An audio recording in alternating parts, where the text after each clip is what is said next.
Alors, on va faire apparaître la palette des pages, menu fenêtre, page. La palette des pages, chez moi, vous le voyez, elle est spéciale, c'est-à-dire que quand elle est étroite comme ça ressemble un peu à ce que vous avez, sauf que les vignettes sont plus grandes. Et si je positionne le pointeur en bas à gauche de la palette page, je vais pouvoir l'agrandir. Et quand je l'agrandis, les pages se mettent les unes à côté des autres, c'est sympa. Donc, vous pouvez faire ça rapidement, on y va, parce que je suppose que ce n'est pas comme ça chez vous. Il y a des choses qui arrivent avec le document quand vous l'ouvrez. Il y a certains réglages de InDesign qui arrivent, les réglages sont inscrits dans le document. Par contre, celui-là, le fait que la palette soit comme ça, avec les pages qui sont les unes à côté des autres, plutôt que les unes au-dessus des autres, ça, je pense que ça ne vient pas avec le document. Vous confirmez ? Bon, alors dans la palette page, donc menu fenêtre page, bien sûr, dans la palette page, vous allez dans le menu de la palette page jusqu'à la ligne qui s'appelle options de panneau, c'est la dernière ligne. Dans la boîte qui s'ouvre, vous allez modifier la taille des vignettes pour les pages et pour les gabarits. Les gabarits, je vous explique après ce que c'est. Je vais par exemple ici mettre grande et grande. Voilà. Et vous décochez afficher verticalement. Comme ça, vous aurez les pages qui peuvent éventuellement, si vous élargissez la palette des pages, elles se mettront les unes à côté des autres horizontalement. OK. Voilà. Vous allez également, dans le menu de la palette des pages à nouveau, jusqu'à la ligne afficher les pages, et vous allez demander qu'elles puissent s'afficher horizontalement. Là, vous devriez avoir la même chose que moi à peu près. Et donc, vous avez une palette des pages qui est séparée en deux. Il y a une ligne là, qui sépare en deux la palette des pages. Vous avez sur le dessus les modèles de pages et sur le dessous les pages du document. Certains modèles de pages contiennent des éléments comme du texte et des images parce que ces modèles de pages, ce qu'on appelle des gabarits ou des masters dans la version anglaise, ces modèles de pages ont été créés au départ de pages du document. On a développé la mise en page dans le document. À un certain moment, on s'est dit, tiens, il y a certaines pages, ce serait peut-être sympa qu'elles puissent servir pour recréer d'autres pages. Et donc, on les a envoyées dans les gabarits là au-dessus. D'accord ?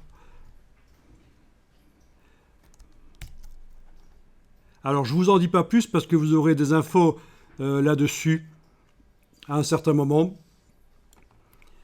En tout cas, voilà, on a un document double page qui commence par une page de droite, parce que c'est un document qui est écrit en français ou en anglais. Si c'était écrit dans une langue arabique ou des langues asiatiques, on pourrait avoir, évidemment, vous connaissez tous les mangas. Je suis en train de vous expliquer un truc que vous connaissez déjà. Bon. Les pages de droite sont toujours des pages paires, numéro pair. Les pages de gauche, toujours des pages... Non, les pages de droite sont toujours des pages numéro impair. Quand je dis une bêtise, il faut me reprendre, parce que parfois je dis des bêtises, mais c'est uniquement pour vérifier si vous suivez. Et les pages de gauche, toujours des pages paires. Voilà. Donc ça, c'est intéressant de le savoir aussi. Ok, alors, pour l'instant, on n'a rien fait comme modification dans le document. Je veux dire, la modification qu'on vient d'apporter à InDesign dans la palette page, le fonctionnement de la palette page, fonctionnera pour tous les documents que je vais ouvrir ou créer par la suite dans InDesign. Une fois que c'est fait, cette modification de la palette page, c'est valable pour tous les documents suivants. Et ça ne s'inscrit pas dans le document. Je n'ai pas besoin d'enregistrer maintenant dans le document pour que ce réglage de la palette page, ils s'en souviennent. Vous voyez. Alors, voyons un peu. Vous pouvez double-cliquer sur les différentes pages. Vous pouvez zoomer en arrière, bien sûr, avec Alt roulette. Alors, je vous incite vraiment à venir avec vos propres souris. Une bête souris pour PC, une souris qui coûte 8 €, une souris de base, sera meilleure que la souris de Apple que vous avez dans les mains, parce que Apple n'a jamais su faire des souris valables. Même la Mighty Mouse, il y en a plein qui détestent, y compris moi.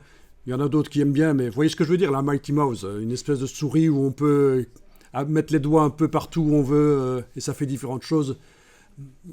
Donc voilà, vraiment c'est un bon conseil que je vous donne. Venez avec votre propre souris, souris PC, pour travailler sur les Mac, vous la branchez sur le clavier et c'est compatible complètement. Je suis avec une souris PC bien entendu maintenant. Alors pour zoomer en arrière, c'est évidemment Alt roulette. Si la roulette ne fonctionne pas, vous allez devoir utiliser les raccourcis clavier, barre d'espacement, commande pour appeler la loupe sur l'écran et vous cliquez. Barre d'espacement et touche CMD, la touche commande. Barre d'espacement, commande et Alt en plus. C'est la loupe négative, vous cliquez, ça zoome en arrière. Là aussi, il y en a qui parfois me disent « Mais je fais barre d'espacement, commande Alt et ça ne zoome pas en arrière. » Mais clique, valet, clique. Voilà. Voilà, il faut vraiment être dans InDesign que vous faites ça, bien entendu. Si vous êtes dans le Finder, d'une manière ou d'une autre, dans le gestionnaire de fichiers et que vous faites ça, ça vous fait un autre résultat, ça vous fait une recherche. Enfin, ça ne le fait pas chez moi, mais chez vous, ça le faisait. Non, il faut vraiment vérifier qu'on est dans InDesign en haut à gauche, parce que sur le Mac, il est très facile de sortir du logiciel. Si vous cliquez bêtement sur le fond qui est derrière là, vous sortez du logiciel et vous êtes descendu au niveau du gestionnaire de fichiers.